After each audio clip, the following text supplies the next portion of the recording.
So now I'm going to share just a bit about what being Christ-like looks like to me. When I think about being Christ-like, I think about Stephen in the book of Acts.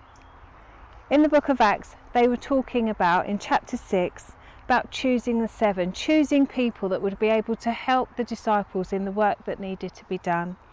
And it says in Acts chapter 6, verse 3, "Brothers, choose 7 men from among you, who you know to be full of the Spirit and wisdom.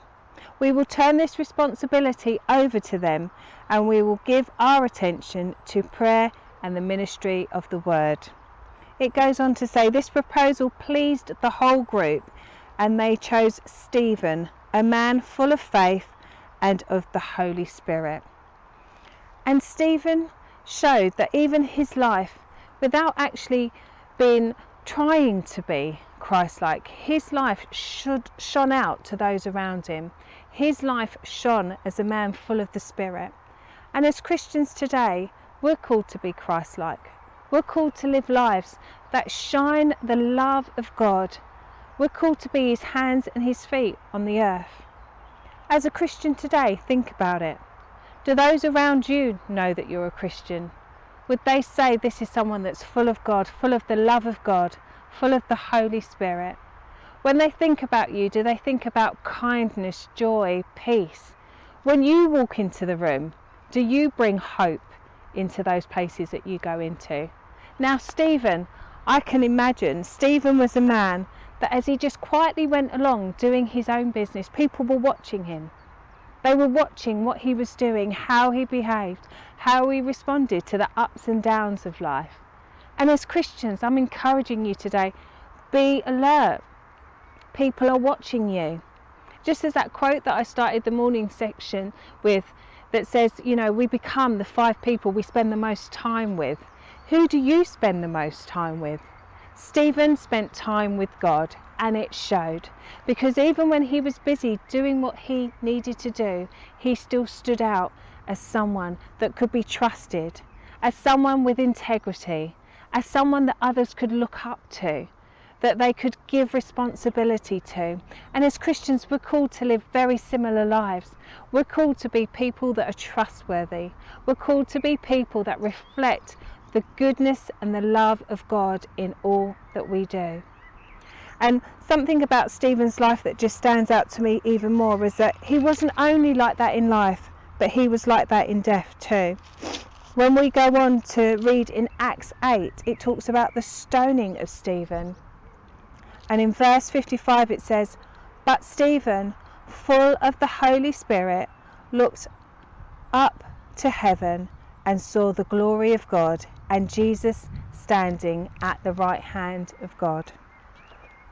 Stephen was Christ-like in life and in death.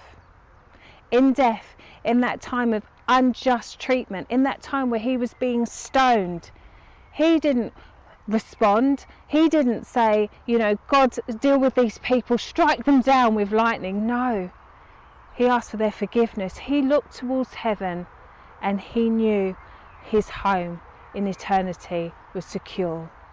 And I challenge you today, as we look at ourselves and we look at how we can be Christ-like, how can we be examples of Christ in every situation? In your homes, do you bring peace? In your workplaces, do you carry on with the gossip that's happening? Or do you actually make a stand and stand up for people? Where we see the equality that we're seeing at the moment with George Floyd and all the other inequalities, all the other isms that are happening in our world today, are you standing up for truth and justice?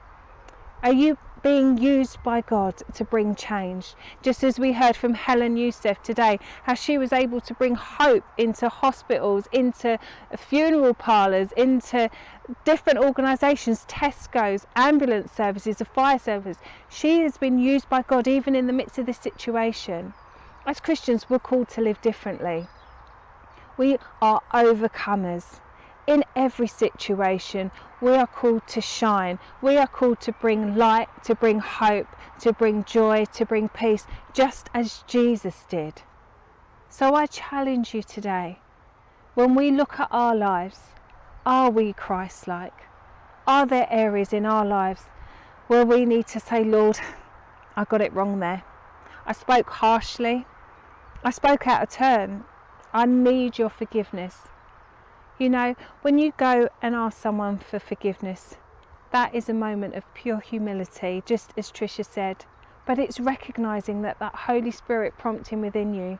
You know, we're not perfect, but we as Christians walk in humility, love justice, and walk humbly with God. So today, be Christ-like in every way you can, in life and in death. Let your life lead others to Christ.